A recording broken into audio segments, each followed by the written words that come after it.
So hello everyone, कैसे हैं आप सब लोग।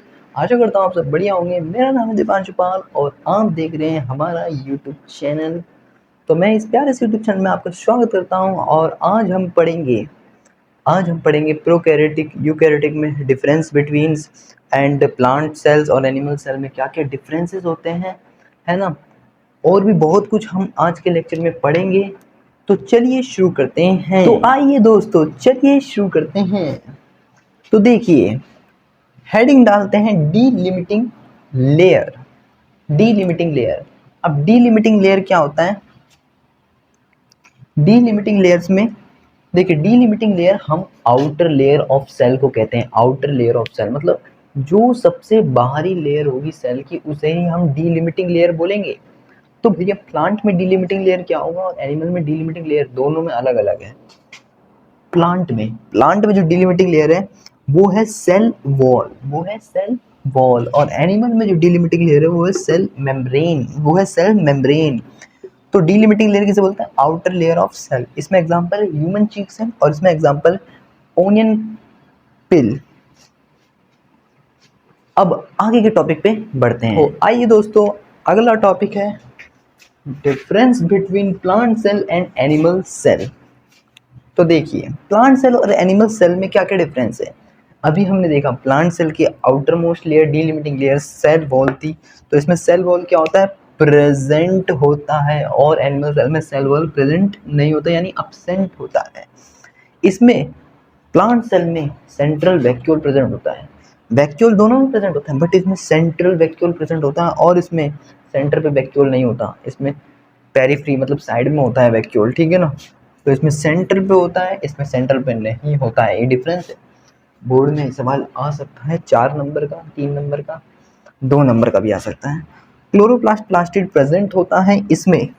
तो दोस्तों इसमें ना क्लोरोप्लास्ट और प्लास्टिड एब्सेंट नहीं होता। अगर होता तो ये अपना खाना आज खुद नहीं बना लेते। क्या हम अपना खाना खुद बना सकते हैं? नहीं, हमें वेजिटेबल्स खरीद के लाने पड़ते हैं।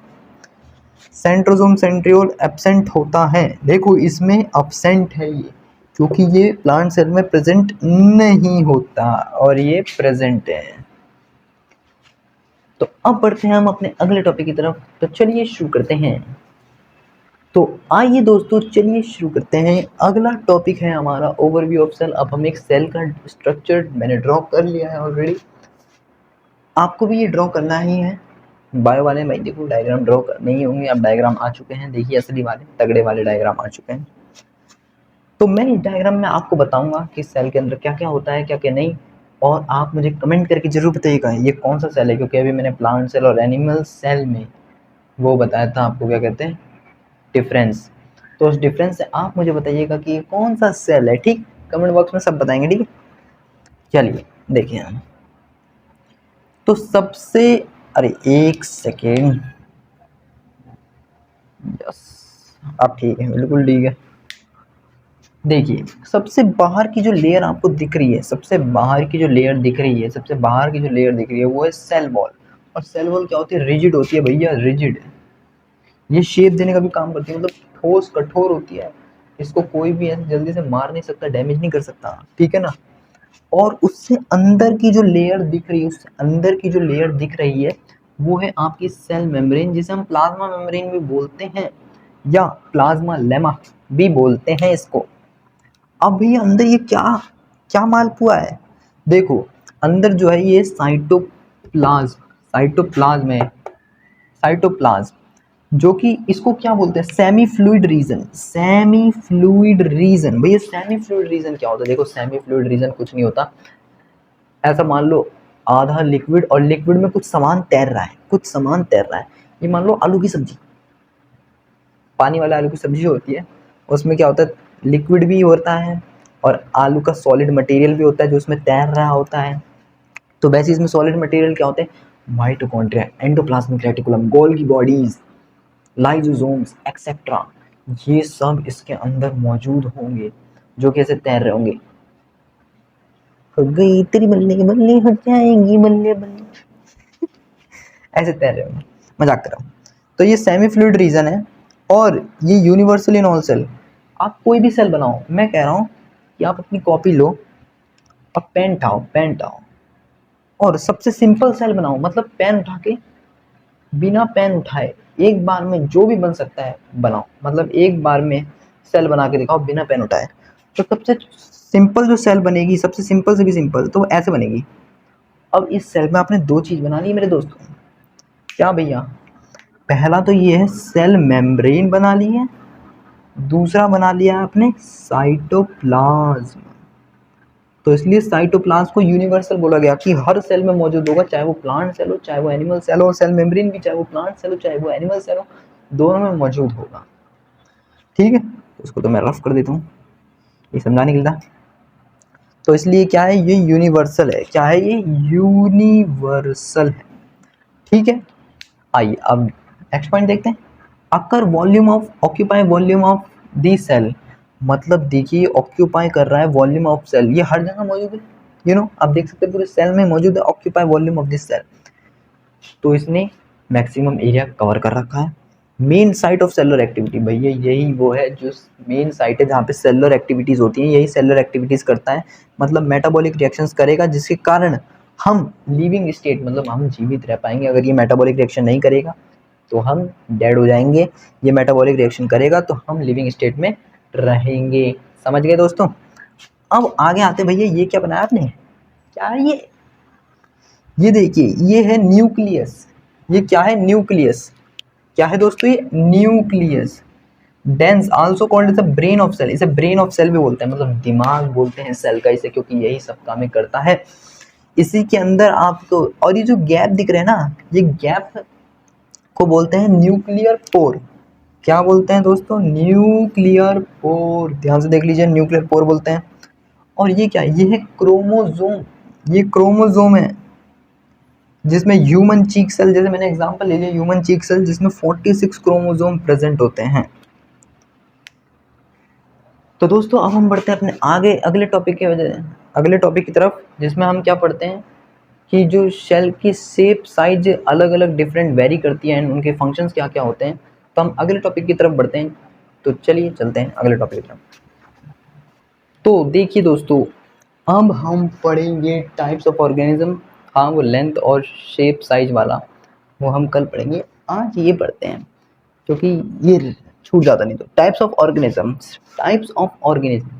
प्रोकैरियोटिक, मैंने तुम बोलता प्रोकैरियोटिक यूकैरियोटिक के बारे में पढ़ेंगे। तो चलिए शुरू करते हैं कि प्रोकैरियोटिक और यूकैरियोटिक के बारे में क्या क्या होता है। आइए चलिए मस्त इसका डाटा खोलते हैं। चलिए, टाइप्स ऑफ ऑर्गेनिजम्स, क्या क्या डाटा दे रखा है इसके बारे में, क्या क्या होता है, चलिए मजे से पढ़ते हैं। देखिए टाइप्स ऑफ ऑर्गेनिजम्स, भैया दो प्रकार के ऑर्गेनिज्म होते हैं, एक प्रोकैरियोटिक एक यूकैरियोटिक। भैया किस बेसिस पे आप कर रहे हो? On the basis of presence और absence of well defined nucleus. भैया प्रोकैरियोटिक यूकैरियोटिक बटा क्यों आखिरकार? भैया वेल डिफाइंड न्यूक्लियस के चक्कर में। देखो प्रोकैरियोटिक और यूकैरियोटिक के नाम में ही पता लग रहा है। देखिए प्रोकैरियोटिक का मतलब होता है primitive not well defined. Pro मतलब pro pro pro, primitive primitive primitive, pro pro pro pro, primitive primitive primitive, pro pro pro, primitive primitive primitive, मतलब नॉट वेल डिफाइंड।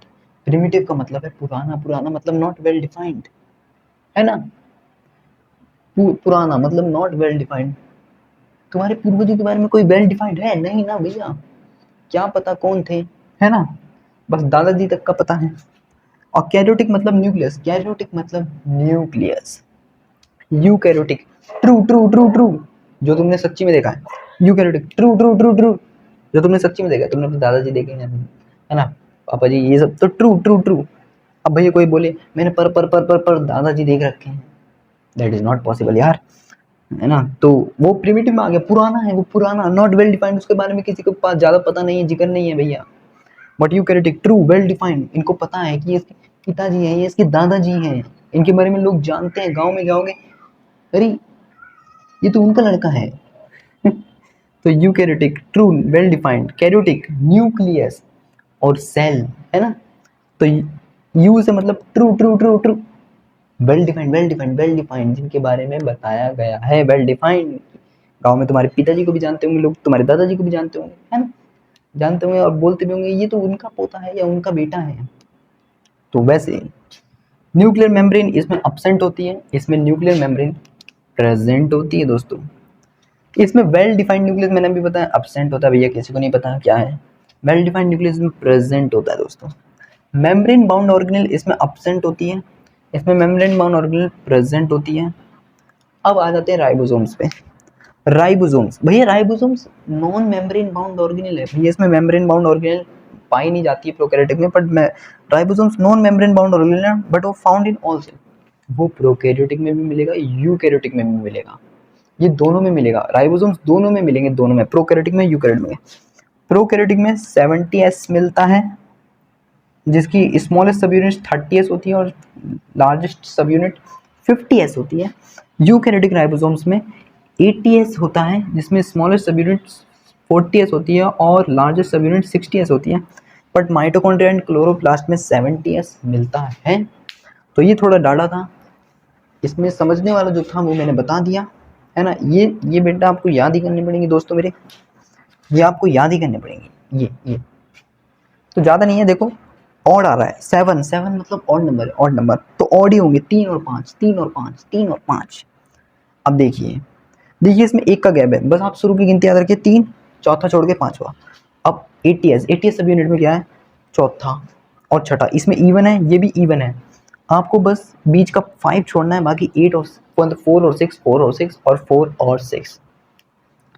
तो आज के लिए इतना ही रखते हैं, मिलते हैं फिर किसी अगले लेक्चर में, तब तक के लिए अगर आपने वीडियो को लाइक नहीं करा तो लाइक करिए, और चैनल को सब्सक्राइब नहीं करा तो चैनल को सब्सक्राइब कीजिए। तब तक मिलते हैं अगले वीडियो में, और टेलीग्राम पे इसके नोट्स मिल जाएंगे। ठीक है, bye bye bye, thank you so much.